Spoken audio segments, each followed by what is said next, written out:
जय हिंद प्यारे साथियों, मैं हूँ नीरज सर और आप सभी का स्वागत करता हूँ आपके अपने YouTube channel vision study centre पे। तो प्यारे साथियों, यहाँ पे हम लोग आज बताने वाले हैं आप लोगों की बोर्ड एग्जाम की कॉपी आप कैसे लिखें जिससे कि आपको 95 प्लस नंबर मिले। मतलब अगर 95 प्लस परसेंट पाना है, तो कॉपी को आप ऐसे लिख के आइएगा जिससे कि एग्जामिनर जैसे ही देखे, उसको पता चल जाए कि ये कॉपी किसी पढ़े-लिखे इंसान ने लिखी है। ठीक है ना? चलिए आइए आपको कम से कम टाइम में आपको सिखा देते हैं और आप लोग ऐसे ही कॉपी लिख के आइएगा। सबसे पहले आपको यहाँ पे ध्यान देना है, ये हिंदी की कॉपी है, जो आपके सामने यहाँ पे दिखाई जा रही है। ठीक है प्यारे साथियों, यहाँ पे आप लोगों को मान लेते हैं कि आप प्रश्न उत्तर क्रमांक जैसे मान लेते हैं कि देखो 1 से लेके 20 तक का तो वो एमसीक्यू आएगा, मतलब ऑप्शन वाले क्वेश्चन आएँगे, बहुविकल्पी प्रश्न आएँगे, तो उनको आपको टिक ही करना है। लेकिन उसके बाद जो 21 नंबर क्वेश्चन होगा, वो आपका लिखित रहेगा, मतलब कि व्याख्या करना रहेगा, जो भी जैसा रहेगा वैसे करना है। लेकिन सबसे पहले आपको हम पहले टिप्स देते हैं। पहले टिप्स में आपको क्या करना है कि आपको हमेशा आपको कॉपी लिखते समय ध्यान देना है कि प्रश्न उत्तर क्रमांक ही डालें, ठीक है ना? मतलब यहाँ पे जो प्रश्न उत्तर क्रमांक डाला गया है, इसको आप 3 तरीके से डाल सकते हैं। क्या-क्या डाल सकते हैं? हम आपको वो भी बता देते हैं। डाल सकते हैं। पहला तरीका ये हो सकता है, जो पहला तरीका है, पहला तरीका ये हो सकता है कि आप उसमें प्रश्न उत्तर क्रमांक डालें। प्रश्न उत्तर क्रमांक, कुछ इस तरीके से, ठीक है? और यहाँ पे जो भी रहेगा जैसे मान लो कि पहले का लिख रहे हैं, पहले का लिख रहे हैं तो आपको यहाँ पे पहले डालना है, उसके बाद यहाँ पे डालना है का, ठीक है? कुछ इस तरीके से। कुछ बच्चे यहाँ पे ऐसे लिखते हैं, प्रश्न संख्या लिख देते हैं, प्रश्न संख्या, प्रश्न संख्या, यहाँ पे 1 का ऐसे। तो प्रश्न संख्या भी लिखना उचित है, कोई दिक्कत नहीं है। कुछ बच्चे क्या करते हैं यहाँ पे प्रश्न क्रमांक डालते हैं, प्रश्न क्रमांक, ठीक है? तो ये भी सही है, 1 का। तो इसमें से आपको कोई एक चूज़ कर लेना है और इसी में से कोई एक लिख देना है, ठीक है ना? और अगर हम इंग्लिश की बात करें, ये तो हो गया आपका हिंदी, ठीक है ना? ये कहाँ पे मतलब जो हिंदी में पेपर होते हैं जितने भी, जैसे फिजिक्स हो गया, केमिस्ट्री हो गया, बायो हो गया, मैथ को छोड़ के। मैथ वाले में हमेशा क्या लिखना है? मैथ वाले में, तो मैथ की अगर हम बात करें, मैथ में हमेशा आपको लिखना है प्रश्न क्रमांक, प्रश्न क्रमांक 1 का, मान लो ख लिख रहे हो तो ख लिख दो, ठीक है ना? इस तरीके से। ये हमेशा मैथ में लिखना है। अब आपको इंग्लिश में क्या लिखना है? इंग्लिश में, ठीक है ना? अगर हम इंग्लिश की बात करें, तो इंग्लिश में क्या लिखेंगे आप लोग यहाँ पे? इसमें लिखेंगे आंसर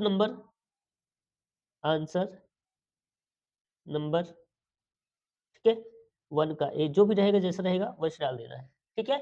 आगे या फिर बोल सकते हो यहाँ पे कुछ बच्चे क्वेश्चन आंसर डालते हैं, क्वेश्चन आंसर नंबर, ठीक है? 1 का ए, जो भी जैसा रहेगा क्वेश्चन वैसे आपको यहाँ पे डालना है। अब दोस्तों यहाँ पे इतने तरीके से आप कुछ नंबर्स को डाल सकते हैं, क्वेश्चन नंबर को, ठीक है ना? अब देखो इतना तो हो गया, अब कॉपी को कैसे लिखना है इसको बताते हैं। ये हो गया आपका प्रश्न उत्तर क्रमांक, ठीक है ना? अब प्रश्न उत्तर क्रमांक यहाँ लिखने के बाद आप लाइन खींचिए या ना खींचिए वो अलग बात है, जब टाइम मिलेगा तो खींच लीजिएगा, अगर नहीं टाइम मिलता है तो मत खींचिए। उसके बाद आपको यहाँ पे 1 लाइन का स्पेस दिख रहा होगा। कितने लाइन का? 1 लाइन का। तो इस 1 लाइन का स्पेस आपको अच्छे से दे देना है। समझ में आ रहा है? अगर आप 1 लाइन का स्पेस दे देंगे तो इससे क्या होगा, आपका क्वेश्चन जो होगा साफ-साफ दिखता रहेगा एग्जामिनर को। यहाँ गद्यांश लिखिए, जो भी जैसा कोई क्वेश्चन रहेगा। आपने यहाँ पैराग्राफ लिख दिया, उसके बाद फिर से देखो 1 लाइन का स्पेस आ गया, फिर संदर्भ लिखा गया। इसमें देखो कितनी सुंदर राइटिंग में।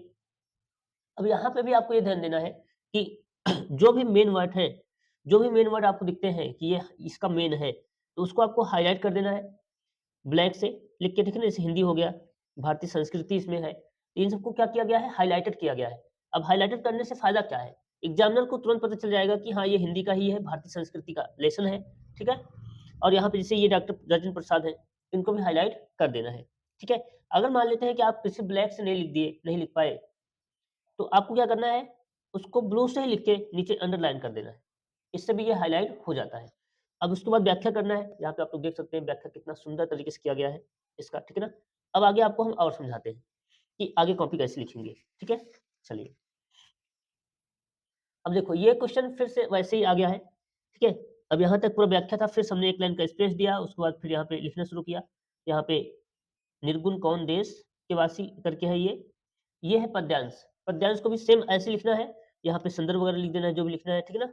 उसके बाद यहाँ पे देखो इस चीज़ को हाइलाइट किया गया है इन सबको। तो इस तरीके से अगर आप लिखेंगे, मान लीजिए कि आपको 95% तो बन ही जाएगा, अगर आप सही लिखते हैं तो, ठीक है? इससे एग्ज़ामिनर को डाउट नहीं होता है कि कॉपी किसकी लिखी गई है, किसी गधे बच्चे की लिखी गई है या फिर किसी जीनियस बच्चे की लिखी गई है। तो अगर आप ऐसे लिखेंगे, तो अगर आप थोड़ा गलत भी लिखेंगे अंदर, तब भी वो उतना ध्यान नहीं देगा, आपको सही करता जाएगा, ठीक है ना?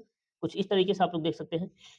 सबसे लास्ट वाला जो पेज है या फिर 2-3 पेज लास्ट के जो हैं, वो आप लोगों के लिए बहुत इंपॉर्टेंट होने वाले हैं क्योंकि उसमें जीवन परिचय इन सब चीज़ों को सिखाया गया है, ठीक है?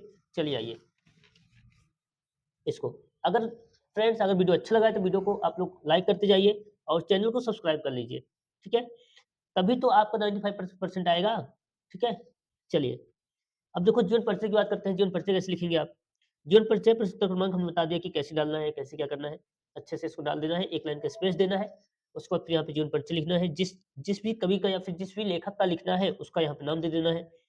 ये बॉक्स आप लोगों के लिए बहुत इंपॉर्टेंट होने वाला है। इस बॉक्स से ही एग्ज़ामिनर पहचान जाएगा कि आपने लिखा क्या है। इसमें क्या-क्या भरना है? Name, father's name, mother's name, जन्म, जन्म स्थान, मृत्यु और रचनाएँ, ठीक है? इन सब चीज़ों को आपको अच्छे से डिटेल से यहाँ पे दिखा देना है, संक्षिप्त रूप में दिखाना है, ठीक है ना? अब संक्षिप्त रूप में दिखाने से मतलब क्या है कि यही देखेगा अगर ये सही आ गया, ये सही निकल गया, तो आपको पूरा सही करेगा और पूरा का पूरा नंबर आपको देगा और आगे बढ़ेगा। इसमें देखो हमने बहुत सारी चीज़ों को हाइलाइट किया है, जैसे आचार्य रामचंद्र शुक्ल, उनके पिता का नाम चंद्रवली शुक्ल, किस स्कूल में उन्होंने शिक्षा ली, ठीक है? इन सब चीज़ों को अच्छे से हाइलाइट किया गया है, तो आप लोग यहाँ पे देख सकते हैं। ये जीवन परिचय के लिए बहुत इंपॉर्टेंट था, ठीक है? चलिए आगे आपको सिखा देते हैं यहाँ पे। आगे जैसे यहाँ पे देखो रचनाओं की बात किया गया है, रचनाएँ ऐसे कुछ हैं, ठीक है ना? निबंध, आलोचना, इतिहास ये सब क्या-क्या संपादन किए थे, तो आपको हमेशा 1 लाइन का स्पेस दे के ही लिखना है। तो प्यारे साथियों, इस तरीके से आप लोगों को उम्मीद है कि आप लोग इस वीडियो के ज़रिए कॉपी को लिखना तो सीख गए होंगे। और कुछ टीचर्स बोलते हैं कि यहाँ पे लाइन स्पेस ना दिया जाए, जैसे यहाँ पे देखो यहाँ लाइन खींची गई है, यहाँ भी लाइन खींची गई है। तो लाइन तो दोनों तरफ आप खींचिए, लाइन दोनों तरफ खींचिए, बट यहाँ पे ऐसा ना हो कि आप आधी पेज में ही लाइन खींच दी, नहीं। हल्का सा इधर स्पेस दीजिए, हल्का सा इधर स्पेस दीजिए, जिससे कि कॉपी जो लिखी जाए बहुत ही सुंदर दिखे। समझ में आया? तो इस तरीके से हमने आपको कॉपी लिखना सिखा दिया है। अगर आप इस तरीके से कॉपी लिखते हैं तो 100% चांस है कि आपका 95% आएगा। ये उम्मीद करते हैं, ठीक है? तो चलिए अगर वीडियो अच्छा लगा है तो वीडियो को लाइक कर दीजिए और अपने दोस्तों तक शेयर ज़रूर कीजिए, जिससे कि सभी लोग इस वीडियो के ज़रिए कॉपी लिखना सीख जाएँ, ठीक है? चलिए थैंक यू, जय हिंद।